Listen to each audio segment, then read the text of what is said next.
Hello friends, welcome to Hajira Tamil. இன்னைக்கு நம்ம ஹாஜிரா தமிழ் சேனலில் டெட் பேப்பர் 2க்கு உண்டான ஒன் வேர்ட் கொஸ்டின் தான் பார்க்க போகிறோம். அதில் சோசியல் சயின்ஸில் 6th ஸ்டாண்டர்ட் ஃபஸ்ட் லெசன், ஹிஸ்ட்ரியில் ஃபஸ்ட் லெசன் வரலாறு என்றால் என்ன, இதில் ஒரு 60 கொஸ்டின் வரைக்கும் பார்க்கலாம். பாருங்கள், இதிலேருந்து ஒன் வேர்ட் கொஸ்டின், முக்கியமான one word question dead paper 2க்கு என்னென்ன வருன்றதை பார்க்கலாம்.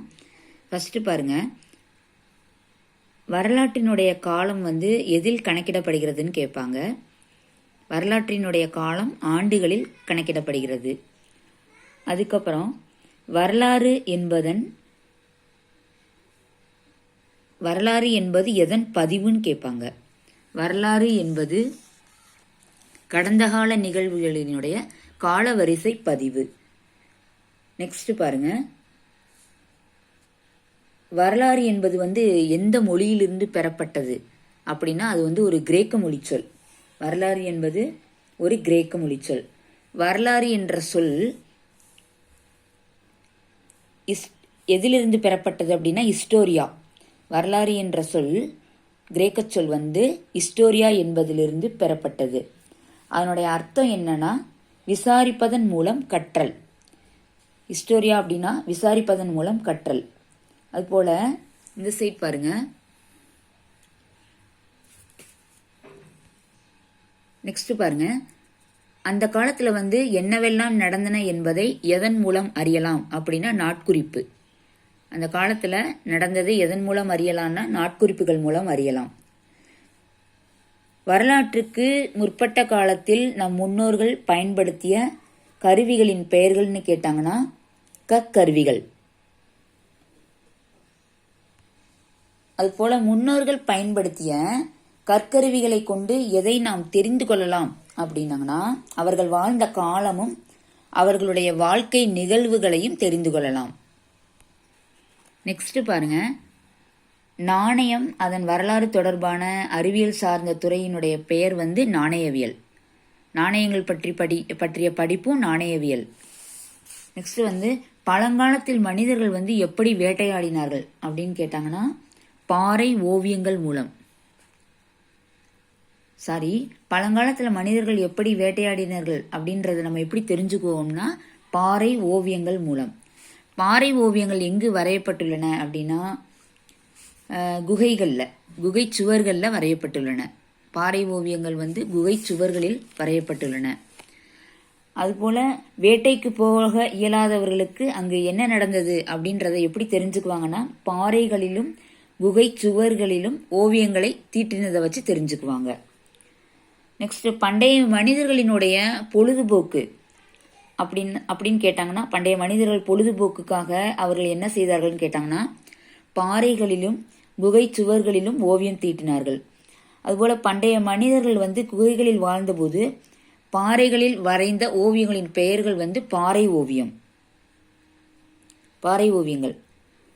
அதுபோல பாறை ஓவியம் வரையப்பட்டதன் நோக்கம் என்ன அப்படின்னாங்கன்னா அவர்களுடைய வாழ்க்கை நிகழ்வுகளை பதிவு செய்வது. நெக்ஸ்ட் கொஸ்டின் பாருங்க,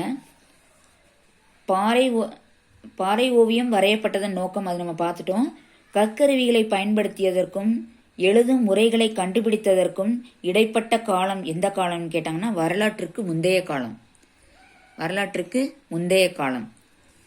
நெக்ஸ்ட் கொஸ்டின் பாருங்க, தொல்லியல் அடையாளங்கள்னு கேட்டாங்கன்னா கற்கருவிகள், புதைப்படிமங்கள், பாறை ஓவியங்கள் இதெல்லாம். தொல்லியல் அடையாளங்களிலிருந்து நாம் பெறுவதுனா வரலாற்று நிகழ்வுகள்.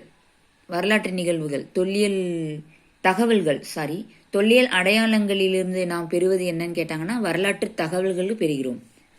நெக்ஸ்ட் கொஸ்டின், வரலாற்று தொடக்க காலம் அப்படின்னா என்னன்னு கேட்டாங்கன்னா வரலாற்றுக்கும் முந்தைய காலத்திற்கும் இடைப்பட்ட காலம்தான் வரலாற்றுக்கு தொடக்க காலம். அதுபோல எக்காலத்தில் எழுதப்பட்ட பதிவுகள் இன்னைக்கும் உள்ளது அப்படின்னு கேட்டாங்கன்னா வரலாற்று தொடக்க காலம். தற்போது நாம் பாதுகாப்பாக இருப்பதற்கு உதவுவது எதுன்னு கேட்டாங்கன்னா நவீன கருவிகள். பழங்கால மனிதர்களினுடைய முக்கிய தொழில் வேட்டையாடுதல். பழங்கால மனிதர்கள் எந்த சூழலில் வாழவில்லைன்னா பாதுகாப்பான சூழலில் வாழவில்லை. நெக்ஸ்ட் கொஸ்டின், பழங்கால மனிதர்கள் வாழ்ந்த குகைகளுக்குள் எதிர்பாராமல் நுழைவது எதுனா கொடிய விலங்கு. எதிர்பாராமல் நுழைவது எதுன்னு கேட்டாங்கன்னா கொடிய விலங்கு. பழங்கால மனிதர்களினுடைய குகைகளுக்குள் கொடிய மிருகங்கள் நுழையும் போது மனிதர்களினுடைய நிலை அறிய முடியாமல் போய்விடும். நெக்ஸ்ட் பாருங்க, பழங்கால மனிதர்களுடன் எப்போதும் திரியும் விலங்கு எதுனா நாய். மோப்ப சக்தி அதிகம் உள்ள விலங்கு நாய் தான். பழங்காலத்தில் நாய்கள் தம் கூறிய மோப்ப உணர்வினால் எதை அறிந்து அவர்களை பாதுகாத்தன அப்படின்னா விலங்குகளினுடைய வருகை. வேட்டையாடும் போது உடன் அழைத்து செல்லும் விலங்கு நாய் தான். அடுத்து நெக்ஸ்ட் கொஸ்டின் பாருங்க. தம்மா என்பது பிராகிருத சொல். தம்மா என்பது தர்மா என எதில் கூறப்பட்டுள்ளது அப்படின்னா சமஸ்கிருதம். நெக்ஸ்ட் கொஸ்டின், தர்மா என்பதன் பொருள் அறநெறி. பண்டைய இந்திய அரசர்களில் பேரும் புகழும் பெற்றவர் யாருன்னா அசோகர். அசோகரினுடைய ஆட்சியில எந்த மதம் ஆசியாவின் பல்வேறு பகுதியில் பரவியதுன்னு கேட்டாங்கன்னா புத்த மதம். அதுபோல அசோகர் எந்த போரில் பல உயிர்கள் மடிவதைக் கண்டு மிகவும் வருந்தினார்? கலிங்கப் போர். கலிங்கப் போருக்கு பின் மனம் வருந்திய அசோகர் எதை கைவிட்டார்னா போர் தொடுப்பதை கைவிட்டார். அசோகர் தழுவிய மதம் புத்த மதம். அசோகர் புத்த மதத்தை தழுவி அதற்கு தன் வாழ்வையே அர்ப்பணித்ததற்கான காரணம் என்ன அப்படின்னு கேட்க வாய்ப்பு இருக்கு. அப்படி கேட்டாங்கன்னா அமைதியையும் அறத்தையும்.